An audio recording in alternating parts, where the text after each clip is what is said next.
Komið sæl. Nú skulum við tengja hlutfallareikninga aðeins við ljósmyndun og þá kannski sér í lagi stærðir á myndum.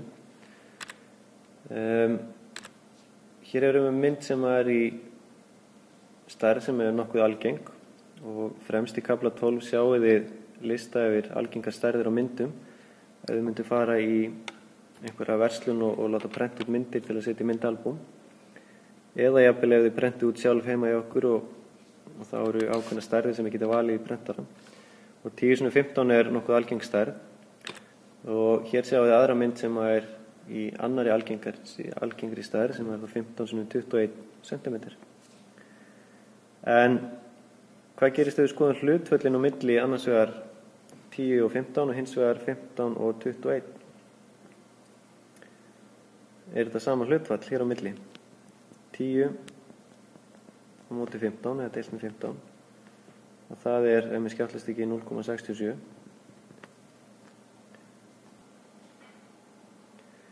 En hvað gerist ef ég reikna hlutfallið á hinni myndinni sem er þá 15 á móti 21 og það er 0,71.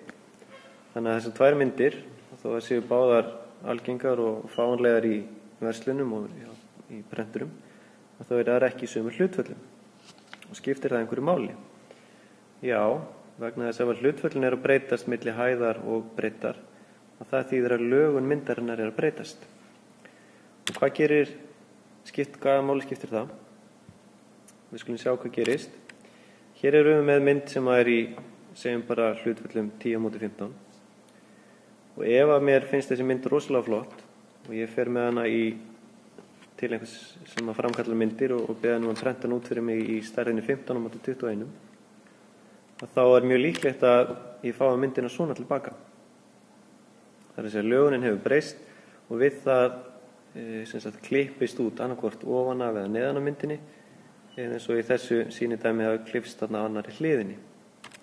Ég sé að stelpan er að detta út á myndinni.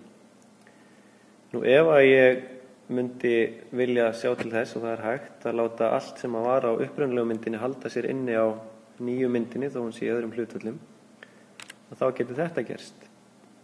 Sjá að vera svona mjóslegnar persónur á myndinni í stað þess að líta venjulega út.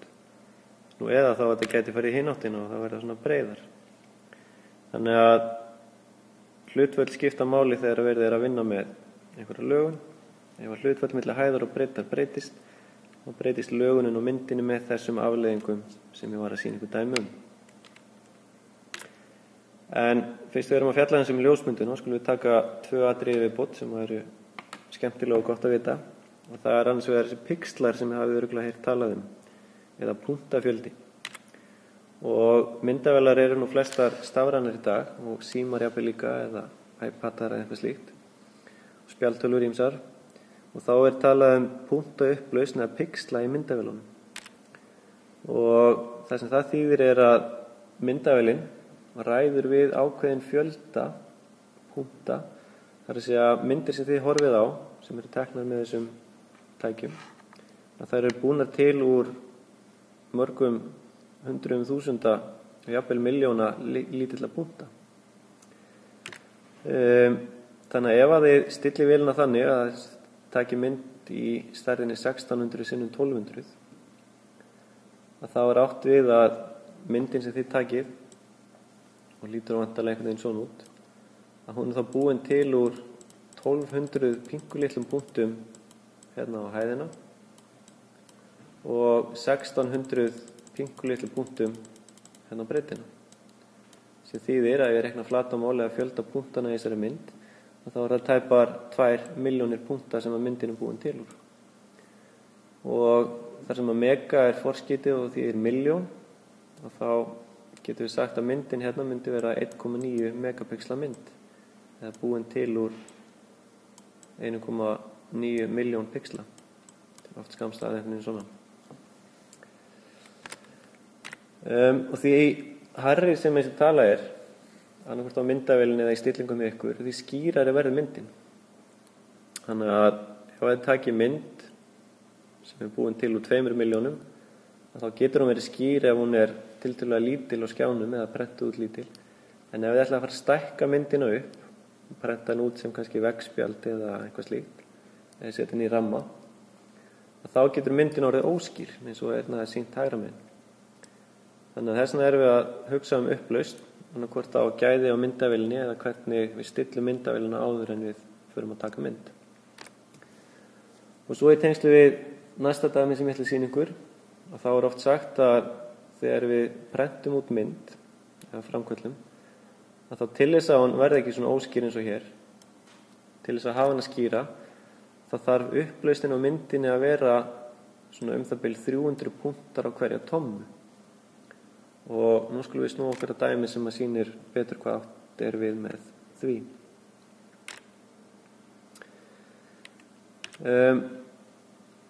Hér er mynd sem að tekin í þessari upplausn 1600x1200 og nú spyr ég að þegar ég er búin að taka mynd með þessum fjölda punkta, hvað getur prentað hann út stóra þannig að upplausnin verði 300 punktar á hverja tommu. Og þetta kannski lítur út fyrir að vera eins og kínverska fyrst þegar maður sér þetta, en þarf ekki að vera svo flókið. Maður spyr sér kannski fyrst hvað er þetta tomma. Það er bara mæleining sem að Bandaríkjamenn og kannski einhverjar nokkrar aðrar þjóðir nota í staðinn fyrir sentimetra sem við erum vön að nota.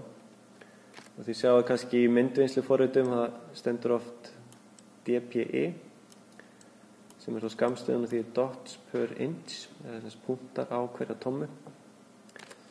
Og við ætlum núna að reikna og athuga hversu margar tommur geta verið hér á hæðina ef það er alltaf 300 punktar á hverju tommu. Tomma er semst bara ákveðin svona vegalengd, nánar tiltekið 2,54 cm. Og það er ágætt fyrir ykkur að leggja þá tölu á minnið, kemur þetta fram í heftinu. En ein tomma er fyrir ekki 2,54 cm, ætla ég að segja. Svona. Þannig að muna þetta hér. En allavega, það gefið að hæðin á myndinu 1200 punktar, þannig að hversu oft getur verið með 300 punkta hérna. Nú erum við með einu sinni 300 punkta, og þá ein tomma, og svo aftur 300 hér á næstu tommu, þá erum við 2 tommur, og svo held ég áfram koll á kolli.